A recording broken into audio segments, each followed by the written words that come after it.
Hello everyone. I'm just gonna wait for people to start coming in before I officially start.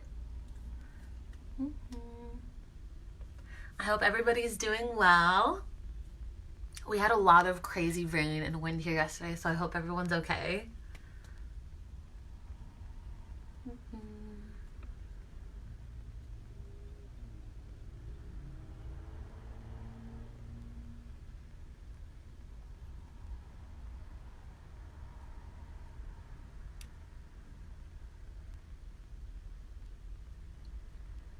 Okay, so while I'm waiting for more people to come in, I'm going to go ahead and introduce myself really quick like I do every week.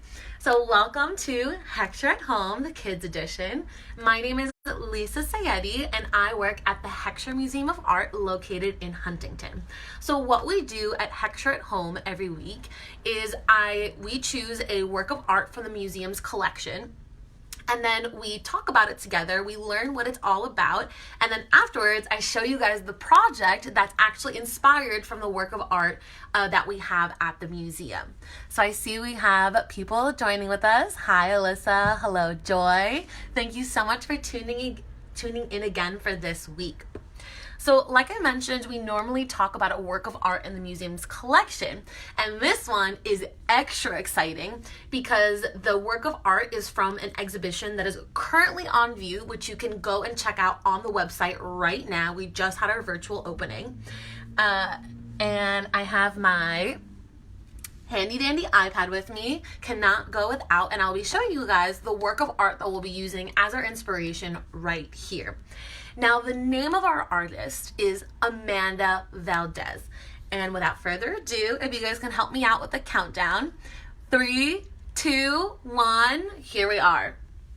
Okay, so please do let me know if you are not able to actually see the work of art or if there's any issues. So what I want us to do together is look at the work of art from top to bottom and see what things stick out to us the most. What observations can we make? What things really pull our attention?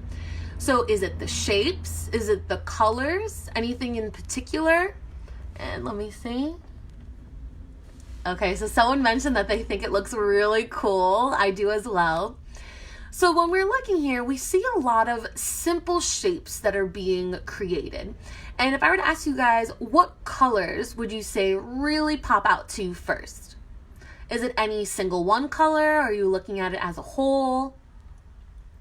Okay, so if you ask me, my favorite part when it comes to color looking at this is all of the beautiful multicolored ones towards the bottom.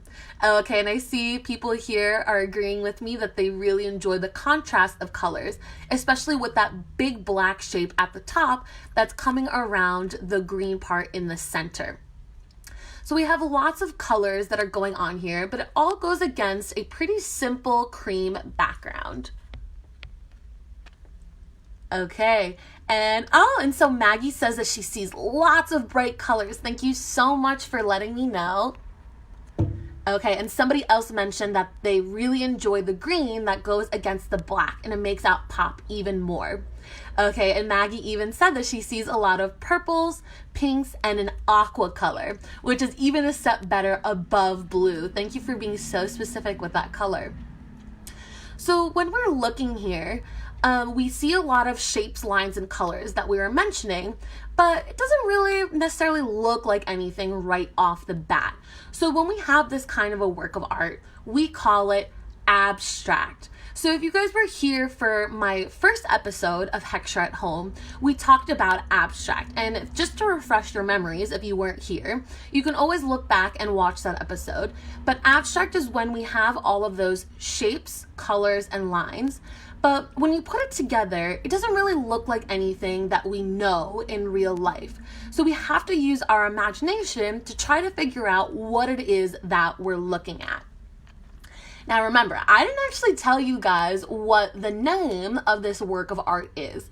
And so when you're trying to figure out what an artist has created, a lot of the times looking at the title can give you a really big hint as to what it is that the artist was trying to tell the audience. So the title of Amanda Valdez's work that we're currently looking at is Sticky Garden. So now that we know the title, which is Sticky Garden, what would you guys say it looks like to you now? Okay, so if you were to ask me, it really looks like a flower that's about to bloom where it's just the bud. What about you guys? What do you think it might look like? Okay. All right, so some people agree with me, and then I'll wait to see if anybody else thinks something different. What might the work of art look like now that we know the title, which is Sticky Garden? Do you guys agree that it looks like a flower? Okay, so we definitely have that bottom part, like Maggie mentioned, that has all of the really nice pinks, purples, and aqua colors that remind us of flowers that come into bloom during the springtime. So we have these abstract shapes that come together that kind of remind us of flowers that could be seen inside of a garden, which is pretty fitting considering the weather is starting to warm up here. So now that we looked at it as a whole, how about we take a closer look and zoom in a little bit? Okay, so I see some people also agree that it might look like a plant more than a flower. Okay, and Maggie said it looks like an upside down jar. That's fabulous. Thank you. So I'm going to go ahead and zoom in. So again, like we always do, if we start at the top and then work our way to the bottom. Okay, so Amanda definitely uses paint when she's creating her works of art, but she also likes to use other art materials. If we look at this center part where the green is, would you say it looks any different compared to the rest of the work of art? Let's say the black at the top or this multicolored one on the bottom. Does the middle green area look any different? So when we're looking at that center part, it looks a little bit more rough in comparison to the other two areas I just pointed out. So it almost looks like it could be made out of straw or something, definitely not paint. And so when I use the word rough, we're talking about the texture of something. So that's when we're talking about how something would feel against our hands on the surface, even though we can't touch right now. So how it might feel just from looking at it. So what Amanda uses other than paint is she really likes to embroider. So if you've never heard of embroidering before, it means that she uses thread to sew by hand into her artwork, which is really unique and very cool about what Amanda likes to do with her artwork. Okay, so I'm gonna go ahead and back out now, and we're looking at it full screen again.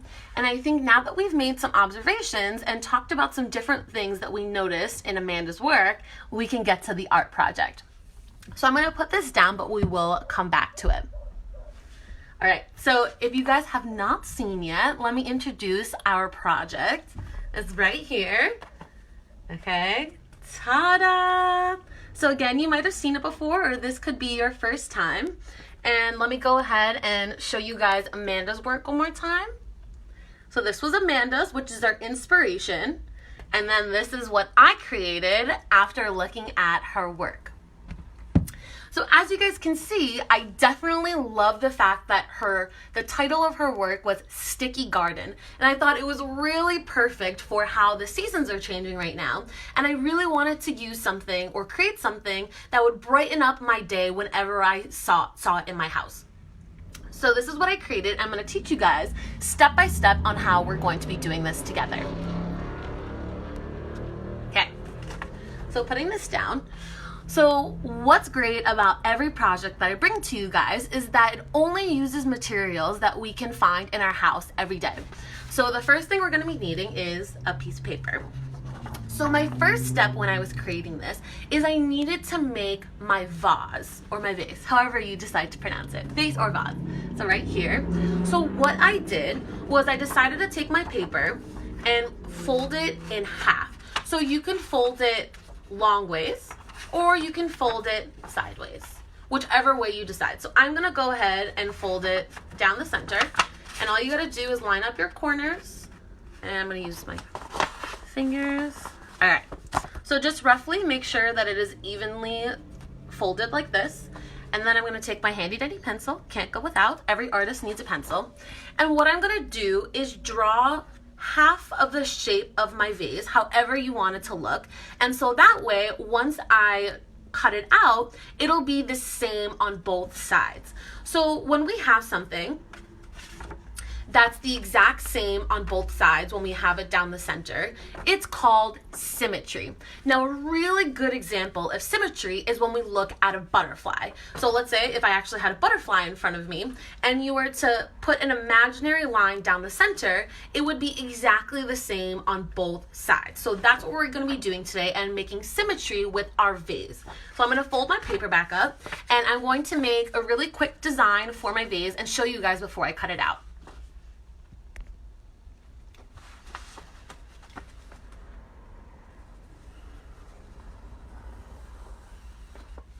Okay, so this is one half of my vase, and I'm gonna go ahead and cut it out now. So we do need scissors for this project, so please make sure that you have an adult's permission before you use these.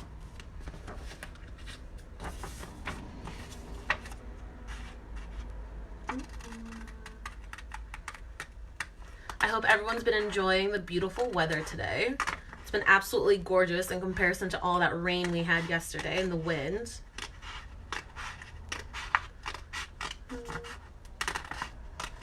And this is really fun because everyone can get really imaginative and create a super unique vase of their own. Okay, so this is what it looked like when it was in half. And now that I've cut it out and open it, we see that this is our finished vase. So once you have that done, you are going to take another piece of paper and you would glue it on. So I happen to use tape because that's just what I had lying around home, but if you have a glue stick or liquid glue or tape like I did, it is up to you. We just want it to get to stick on here. So once you do that, we need to make this really colorful. So let me come back and show you guys my finished project.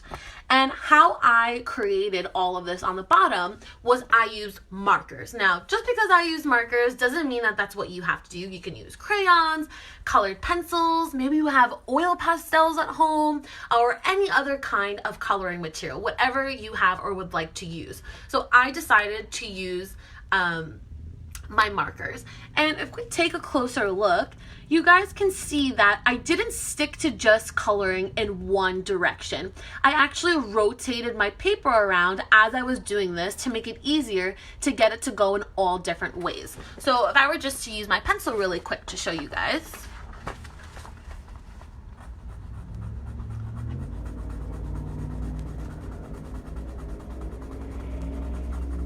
So I used one color and I would make it go in one direction, so up and down, and then I would decide to make it the opposite way.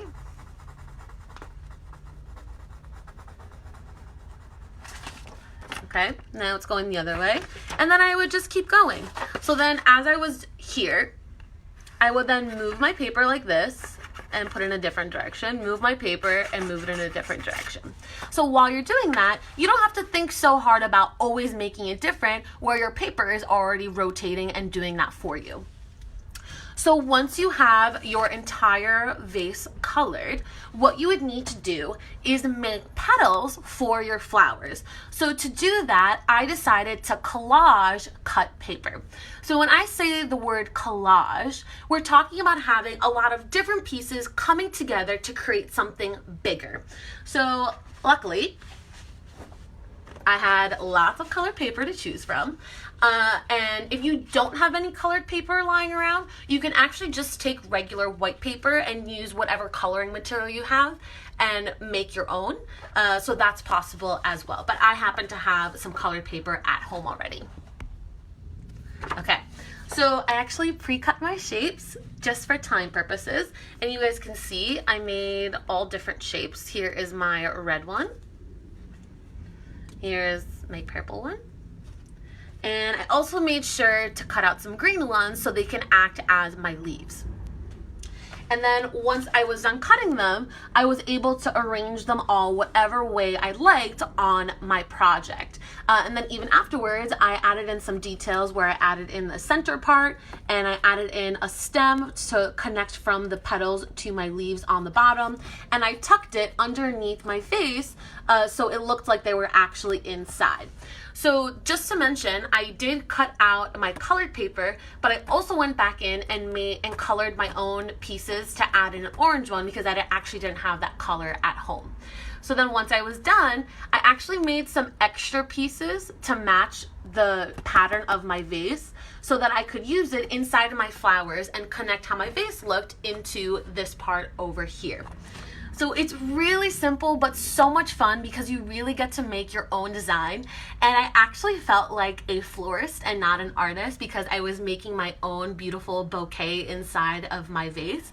So I hope you guys get to have that feeling too as you're working on it.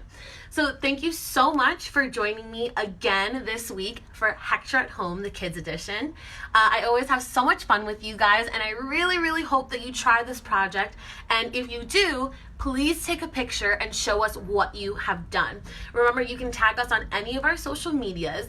And if you'd like to see more of what Amanda Valdez has done, you can always go to our website, heckscher.org, and we have her whole exhibition online for you guys to virtually see.